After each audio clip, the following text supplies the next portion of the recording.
Shabbat Shalom, hermanos. El día de hoy me corresponde a mí la enseñanza de la porción de la Parashá de esta semana. Se llama Vayigash o Vayigash. Significa él envió, Vayislak. Él envió, Vayislak, él envió. Esta parashá corresponde a la porción de Génesis 32, desde el verso 4 hasta Génesis 36. Comienza cuando Jacob, acabando de salir de donde Labán, se da cuenta que a donde él va a ir no va a ser un lugar muy donde lo quieren mucho, ya que va a ir donde su hermano Ismael, al cual él engañó. En el camino Jacob se encuentra con las versiones lo colocan como hombre, que de hecho la palabra para hombre en hebreo normalmente es ish, pero la palabra que colocan acá no es ish. La palabra que colocan significa un hombre de aspecto extranjero. O sea, no es un hombre común. Por esta razón, Jacob lucha con este hombre. Más que todo no es luchar, es una lucha unilateral. Porque este hombre, imaginémoslo, quieto, y Jacob empujándolo, jalándolo, tratando de tumbarlo, y él quieto. Y así toda la noche duró Jacob tratando de hacerle algo. Y este hombre, ¿qué quieres? ¿Qué pasa? Ya, déjala, córtala. No, hasta que me bendigas, no te suelto. Bueno. Sí, pero una lucha unilateral, porque el otro estaba ahí. Siempre lo colocan como que no, que luchó, pero el ángel estaba quieto, sano, y Jacob tratando hasta que ya el ángel, incluso en su paciencia divina que el Señor le otorga, ya llegó a su límite y tratando de medir sus fuerzas, la palabra dice que le dio una palmadita, un toquecito en la parte de arriba del muslo aquí. Y con eso le dislocó el hueso de la cadera. Ajá. Una tocadita así. Y con eso quedó cojo para siempre, por toda su vida. No digamos para siempre, por toda su vida terrenal. Jacob.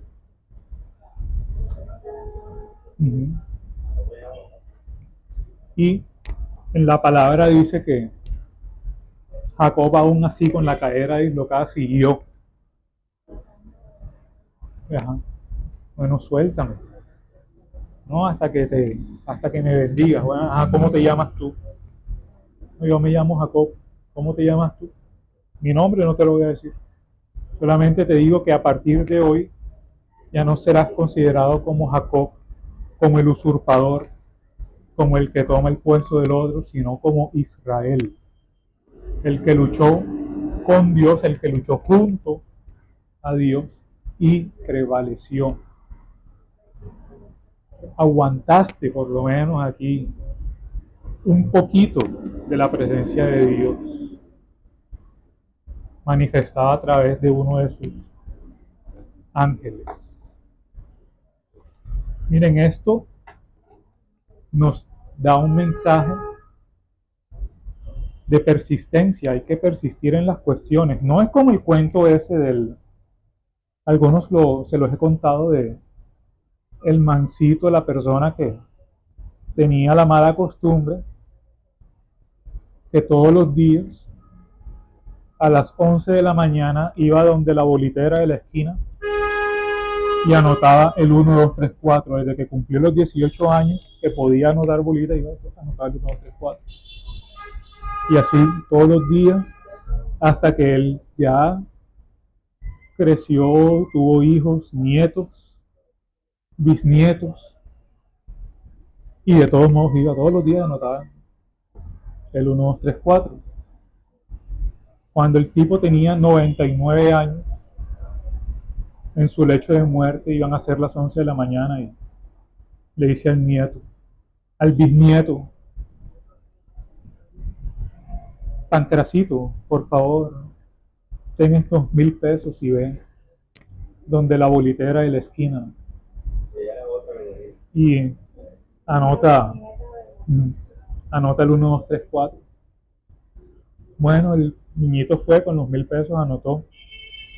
Cuando llegó a la casa, el señor había fallecido y la lotería jugó al mediodía y no cayó el 1, 2, 3, 4, pero desde todos el tipo siguió con la persistencia de anotarlo todos los días, aunque fuera terquedad, porque el Señor sabe que Él premia esta persistencia, no en este mundo, porque recuerden que la vida en este mundo es un ratico, y esa persistencia con asuntos del Señor, no anotando bolitas, sino con asuntos del Señor, esa persistencia que tenemos que llevar de llevarle el Evangelio a alguien que sabemos que lo necesita, de hablarle a los niños para educarlos desde pequeños en asuntos de la palabra, y más que todo de regar el mensaje que el Señor nos dio de esperanza. Esa persistencia es la que tenemos que tener, esa persistencia de luchar junto a Dios para que Él logre su cometido de la salvación de la humanidad. Lastimosamente, se los he dicho, no todo el mundo va a querer recibir este mensaje, pero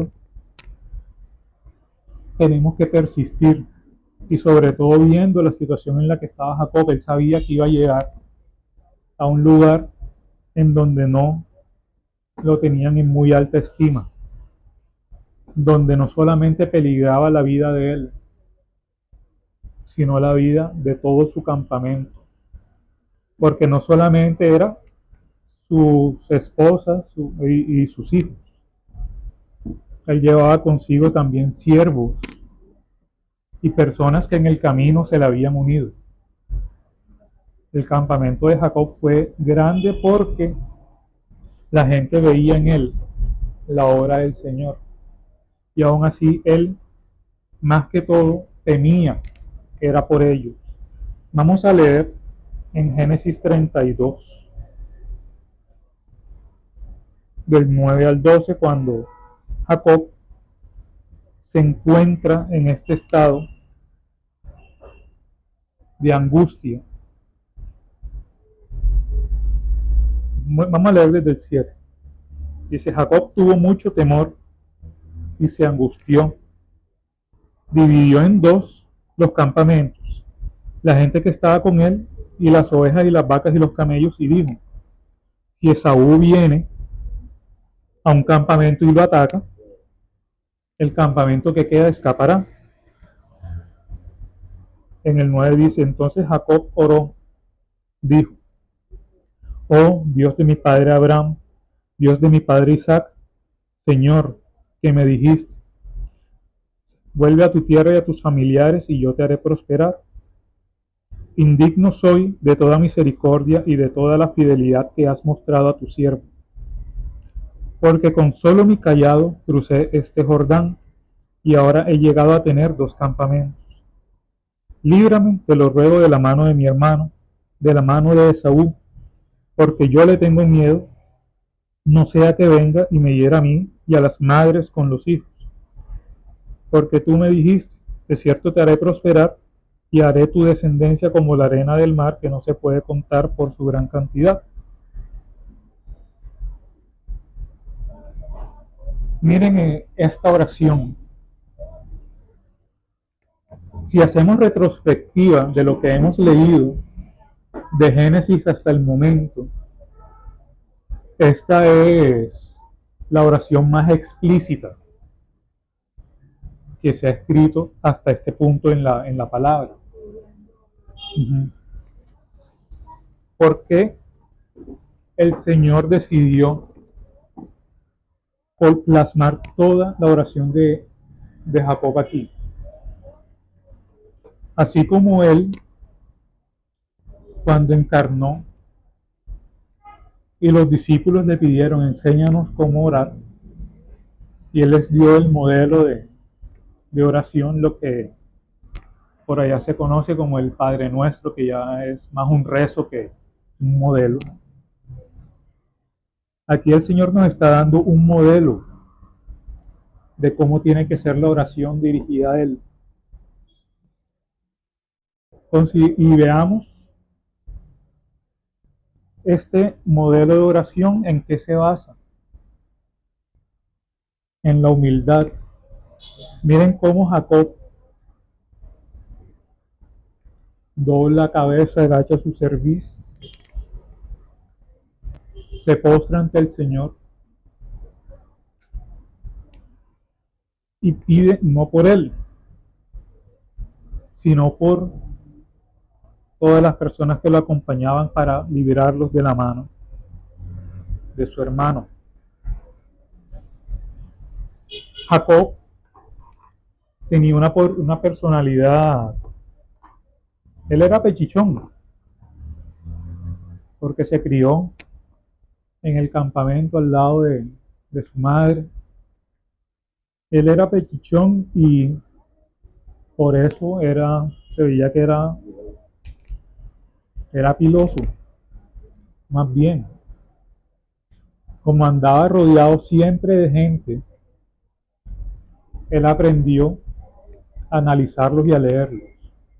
Se volvió astuto. Y podría decirse de maquiavélico. Y por eso, con esa enseñanza que tuvo él, con ese ambiente en el que creció, fue que trató de siempre ser el más vivo. Bien, desde el principio tratando de sacarle la primogenitura al hermano. No, un caldito de lenteja, dame la primogenitura, te doy caldito. Listo. Aprovechándose de la debilidad de los otros, tanto la del hermano como la del papá. Claro que la cuestión del papá fue idea de la mamá, pero él fue cómplice ahí. Y mire que el Señor dice en la palabra, con la misma vara que mides, serás medido. Hay gente de afuera que lo complementa, ¿no? A mí el que me la hace también se la hago y no pasa nada. Pero aquí es al contrario. Así como yo la hice, así me la van a hacer, porque todo lo que yo hago tiene consecuencias. Y debido a esta cuestión es que Jacob fue engañado, y no por una sola cosita. Jacob lo engañaron 7 años. Trabajó y trabajó por la mujer que él amaba. Y le dieron a la que no era. Hay gente que dice, no, y como él no se pudo dar cuenta. Jacob no estaba probablemente no estaba, y además recuerden que la presentación es con velo, estaba oscuro, él no estaba en su...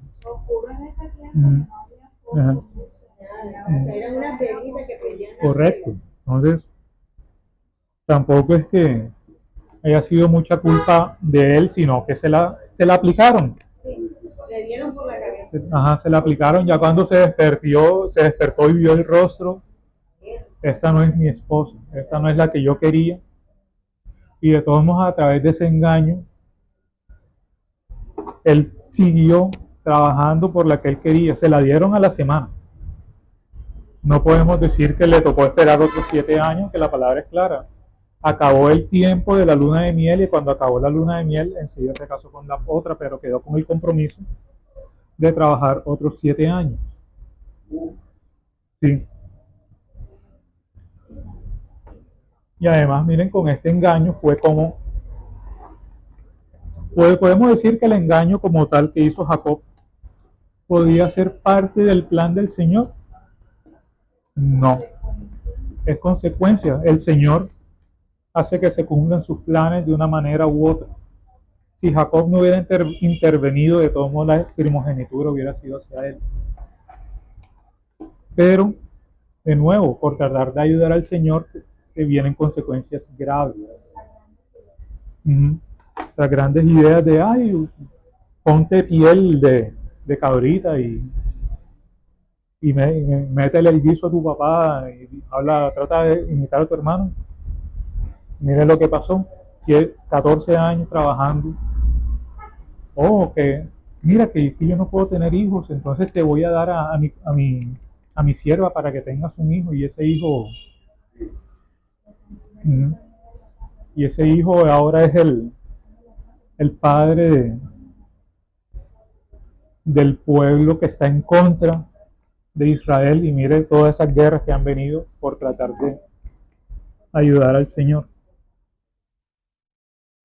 En cambio, veamos el contraste de humildad. Una persona que desde chiquito fue criado para ser rey, a pesar de sus orígenes israelitas, fue criado como un príncipe. Y esta persona decidió no aspirar al trono, aunque por derecho podía hacerlo. Moisés tenía el derecho del trono, porque era hijo de la hija del faraón. Pero él se abstuvo de eso. Y Moisés prefirió sufrir el vituperio. Y mire cómo el Señor lo bendijo. Cómo se volvió siervo de Dios y a través de Dios cómo obtenía conocimiento y lo plasmó en esta Torá. Este conocimiento viene de Dios. El humano tuvo sus fallas, pero Moisés, en esta cuestión de virtudes, puede que haya sido más bendecido que Jacob.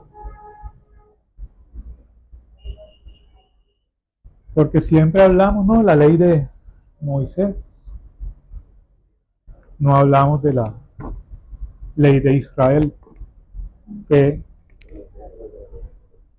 en verdad sí no es la ley ni de Moisés ni de Israel, sino la ley entregada por el Señor. Y podríamos seguir así, pero viendo en esta oración de Jacob, que él quiere escapar del conflicto, hay un punto que me parece importante. Jacob en su oración es bastante explícito con lo que le quiere pedir al Señor. Le dice: Señor, líbrame de la mano de mi hermano Esaú. Dios sabe quién es el hermano de Jacob. Entonces, ¿por qué lo tuvo que nombrar así? Porque el Señor quiere que nosotros saquemos de nuestro corazón todo lo que tenemos y decírselo con claridad. Y sobre todo con sencillez.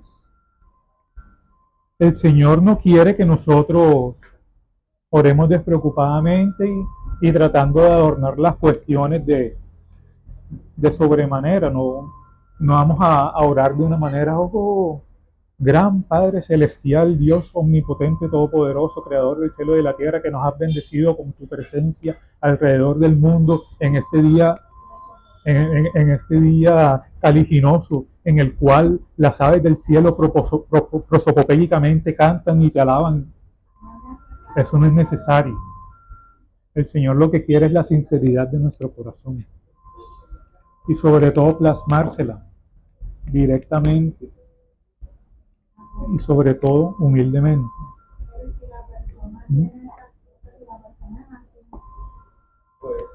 Si la persona...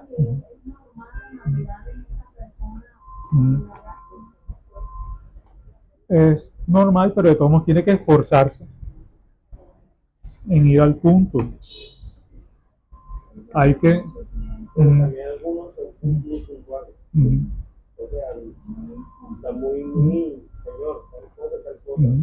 Pero no está... Entonces ahí está la cuestión, ser conciso, ir al punto, pero definir todo en el punto, todo lo que uno quiere. Por eso mire que Jacob no solamente dijo, no, líbrame mi hermano, líbrame de la consecuencia que tuve yo por engañar a mi hermano Esaú. Las cosas como son, no ni tan corto ni tan largo es lo que en verdad. Y de nuevo, esta oración, esta meditación que hace Jacob, siempre la hace con humildad. Veamos el ejemplo que Yeshua nos da cuando pasa lo del fariseo y del publicano. Probablemente el fariseo, oh Señor, gracias Señor te doy, porque no soy como este publicano.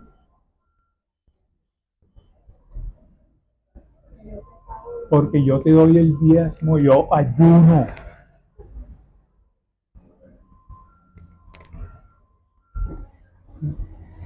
Si hay, vamos a colocarlo en ámbitos humanos. Alguien se presenta ante usted, una persona, y le dice, mira, yo soy el doctor, magíster, no sé qué, licenciado en lenguas modernas, estudios del idioma, doctor en filosofía, y vale mía, yo te acabo de conocer, a mí qué me importa eso. Ajá. A mí me pasó me hiciste acordar en el equipo que estamos ahorita con los niños, un señor ya mayor, unos 70 años, y me preguntó, una profesora que era muy favorita, le dije, mami, ¿cómo está? ¿Qué necesita? Y me dice, no, ¿qué necesita usted? No, yo soy profesor y usted es el que necesita de mí. Claro. ¿Y tú te quedaste callado? No, entonces son... Ajá. Y mire que él nos dice claramente en la palabra, el que se humille será enaltecido y el que se enaltece será humillado. Es muy diferente a que, como la novela esta que nos vimos coreana, la muchachita comenzó trabajando secando el sudor del gimnasio y la muchacha se le acercaba a alguien extranjero y le hablaba en su idioma. Se le acercó un chino y le hablaba en chino, un británico y le hablaba en inglés, un japonés y le hablaba en japonés. Y esa muchacha nunca dijo, ¿sí? Y le preguntaban, ¿no? Mira, ¿qué vino me recomiendas? Ah, bueno, yo te recomiendo este vino porque va con este tal, entonces esto tiene un aroma. Ay, ¿tú cómo sabes eso? No, no, que yo estudié para ser sommelier, yo soy sommelier certificado. Desde un principio ya no andaba mostrando sus credenciales.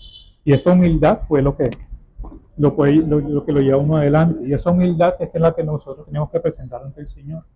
Pero sí, hoy en día hay mucha gente así. A mí me pasó esta semana un señor que mi vida, o sea, apenas me acaba de conocer. Mucho gusto, yo soy piloto, no sé qué, abogado, tal cual, Magister, no sé qué, del Congreso de la República, o sea, de todo el tipo. Pero oye, yo por dentro, pues, Y sí, entonces comparémoslo ya con el otro lado, con la oración del publicano.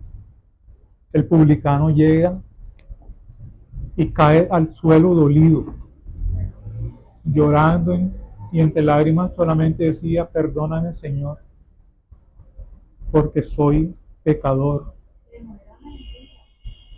Y no era mentira. Entonces, otro punto que tenemos que tener en nuestras oraciones es tener una conciencia profunda de que somos pecadores, que todo lo que nos da el Señor es inmerecido y que el Señor siempre en su plan universal tiene algo para nosotros. Algunos pediremos en nuestra oración que nos libere de una carga, así como Jacob estaba pidiendo que lo liberara de la carga de su hermano. Pero el Señor no responde normalmente de la manera en la que uno lo espera.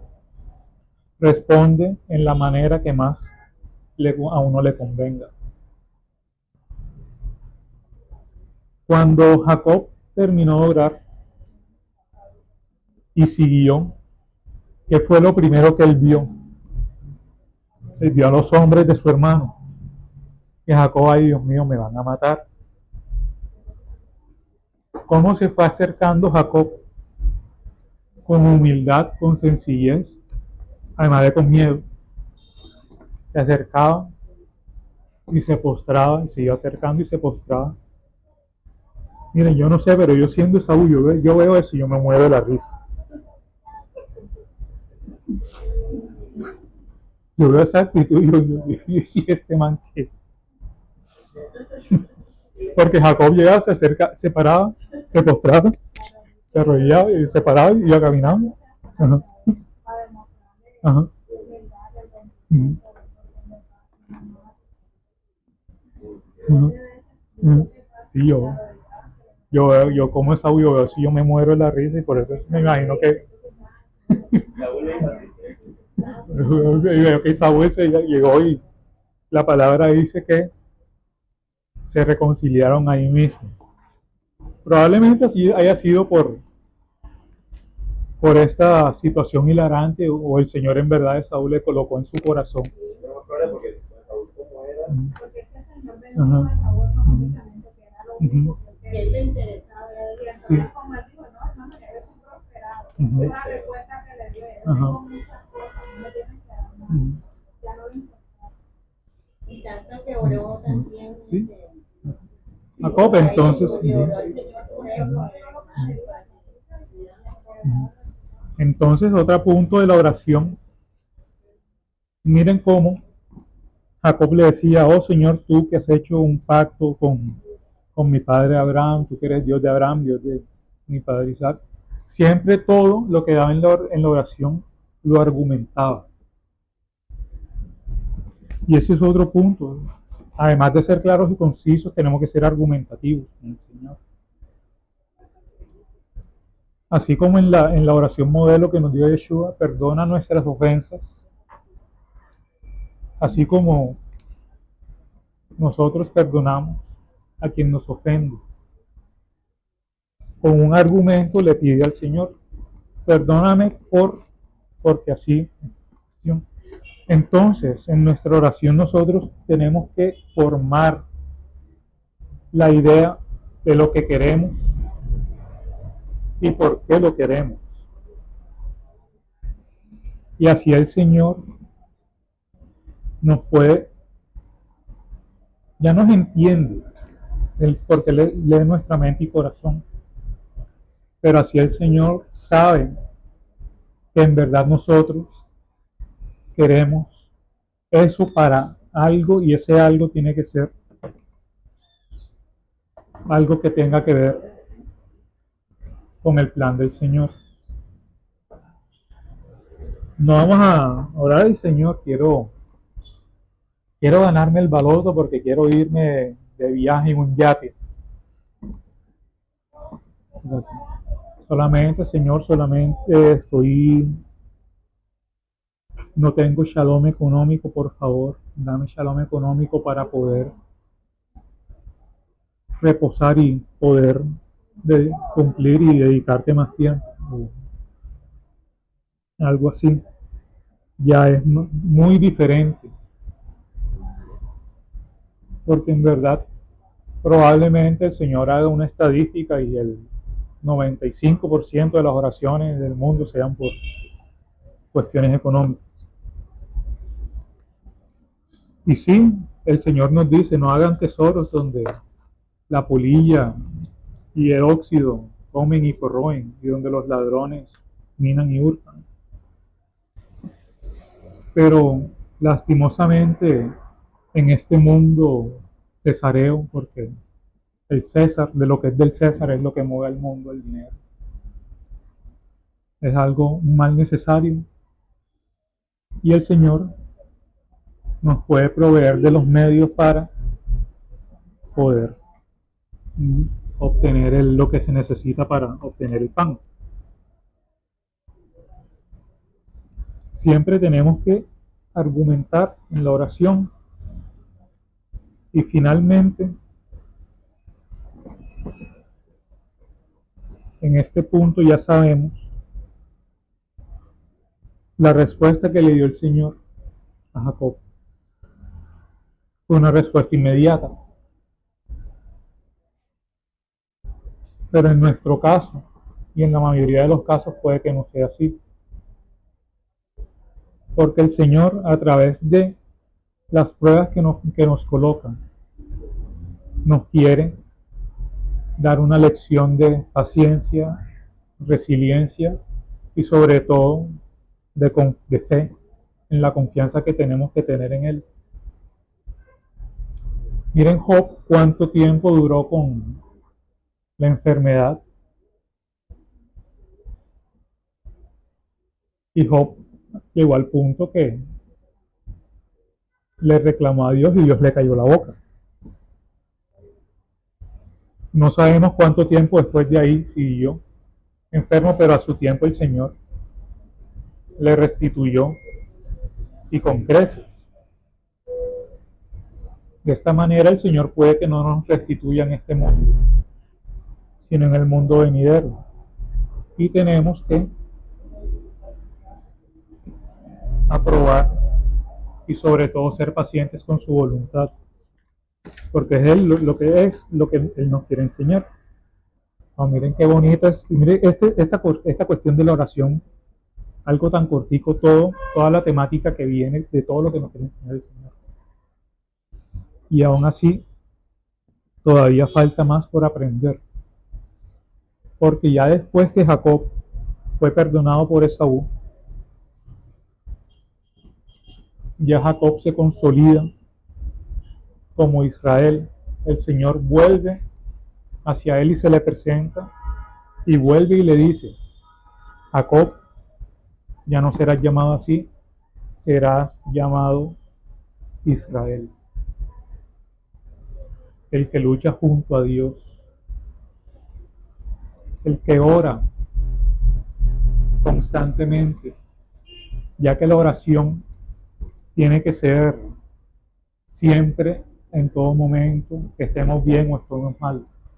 No vamos a orar solamente cuando estemos en angustia, sino cuando estemos en la buena. Cuando el Señor nos esté bendiciendo, le agradecemos, gracias Señor.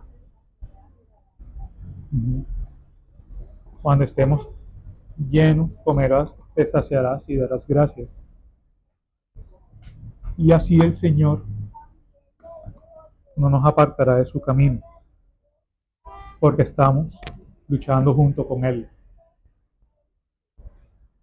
Luego de que el Señor le confirma este pacto, así como Jacob se lo decía en la oración, tú hiciste un pacto con mi padre Abraham y Dios se lo confirma,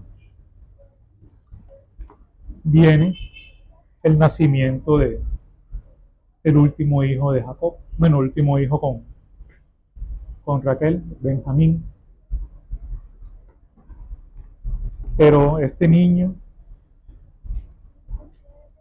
De hecho, antes de este nacimiento, cuando Jacob se está acercando a este lugar, está devolviéndose de Betel cuando el Señor se le presenta, él le dice a su pueblo, miren, vamos a acercarnos al lugar donde yo tuve el sueño de la escalera. ¿Y se acuerdan el sueño de la escalera donde subían y bajaban ángeles? Se reposó bueno. Vamos a acercarnos a este lugar es santo, entonces yo sé que varios de ustedes no están conmigo desde el principio, entonces vienen con sus vainas raras de por allá. Entonces cojan sus vainas raras, sus ídolos, y dejémoslos acá. Botemos eso. Porque a donde vamos, donde está el Señor,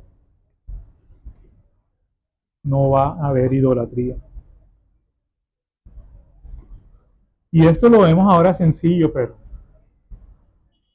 comparémoslo actualmente. Dígale a usted a un católico que suelte a la muñeca, a la Virgen del Agarradero esa que tiene ahí colgada.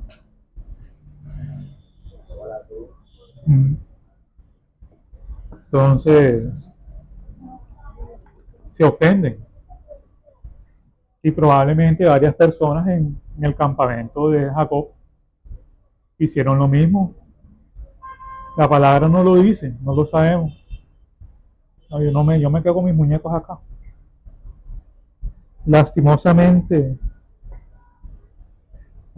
y ya lo hemos dicho varias veces, el pecado que el Señor más aborrece es la idolatría. ¿Por qué? Porque es el más difícil de alejarse, para alejarse. Psicológicamente el ser humano, por su imperfección, tiende a aferrarse a algo físico. Es muy difícil creer en Dios cuando uno no lo ve, no lo siente, entre comillas. Pero cuando uno comprende que todo lo que nos rodea es obra de Dios, que Él es el que pone el sol sobre justos e injustos, y todo, ya uno se da cuenta de que Dios, a pesar de no ser tangible, nos coloca todo para nuestra vida, y eso es difícil de comprender por alguien que está amarrado al mundo.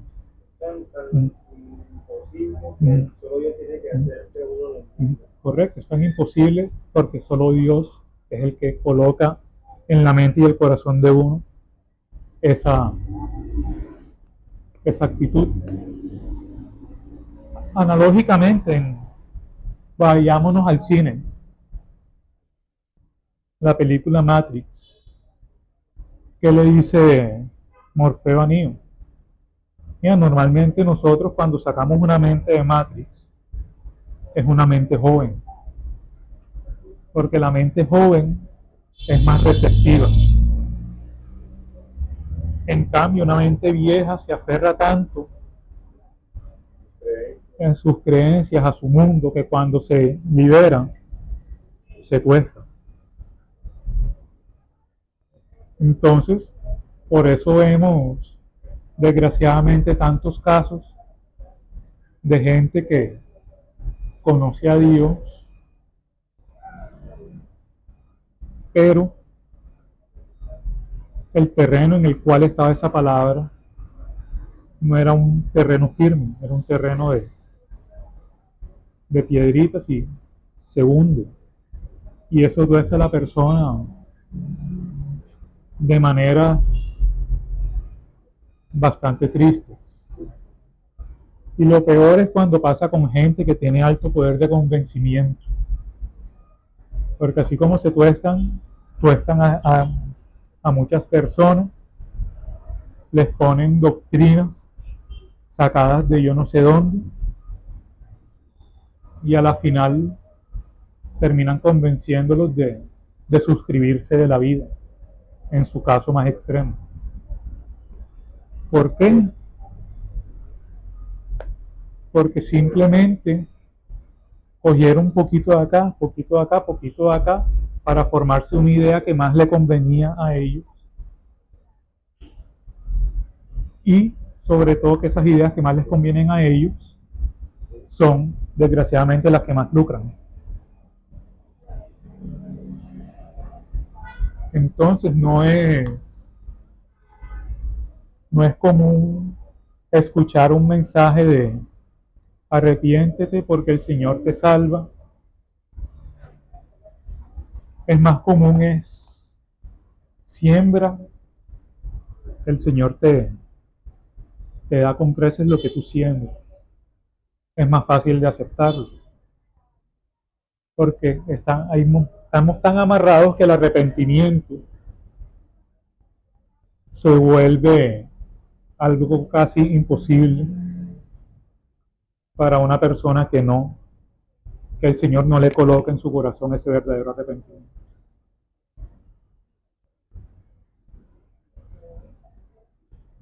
Y por eso todos ellos dejaron esos ídolos allá, se arrepintieron de todo eso que habían hecho y acompañaron a Jacob hasta un lugar donde comenzaron a prosperar, donde nació el hijo del dolor, pero se le colocó hijo de la felicidad, donde creció este hijo del dolor, este hijo de la felicidad, y todos estaban bien hasta que el Señor les da una prueba que viene ya en la siguiente parashá. La parashá termina con el nacimiento de Benjamín y una descripción de la descendencia de Esaú. ¿Por qué el Señor da esta descripción de la descendencia? Porque recuerden que el Señor hizo una promesa: el mayor servirá al menor hasta que tu yugo sea quitado, ¿sí? Hasta que se canse el yugo. Y por eso Él va mostrando de generación en generación hasta dónde fue quitado el yugo y hasta dónde se cumplió la promesa, porque el Señor, eso sí, promesa que hace, promesa que cumple. Y nosotros tenemos que tener confianza porque no conocemos estas promesas actualmente. Que viene para nosotros, solamente conocemos una, y es en la que nos aferramos, que vamos a habitar con Él en la Nueva Jerusalén si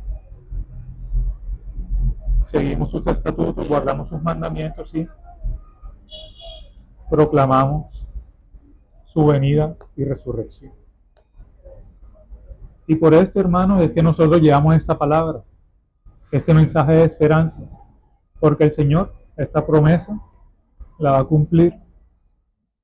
Probablemente no en nuestro tiempo, sino cuando sea el tiempo correcto. Oremos.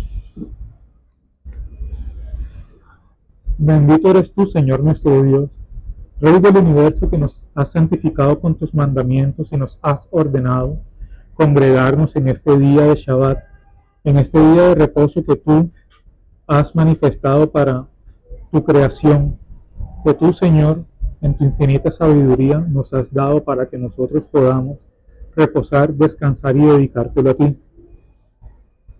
Ilumínanos, Señor, con la enseñanza que has colocado en la boca del maestro, la boca de los maestros que nos enseñan, y permítenos, Señor, asimilarla en nuestra mente y corazón, para así, Señor, poder transmitirla a todo aquel que esté necesitado de ti, a todo aquel, Señor, que necesite ser salvado, y sobre todo, danos paciencia para soportar los vituperios del mundo en estos momentos tan difíciles.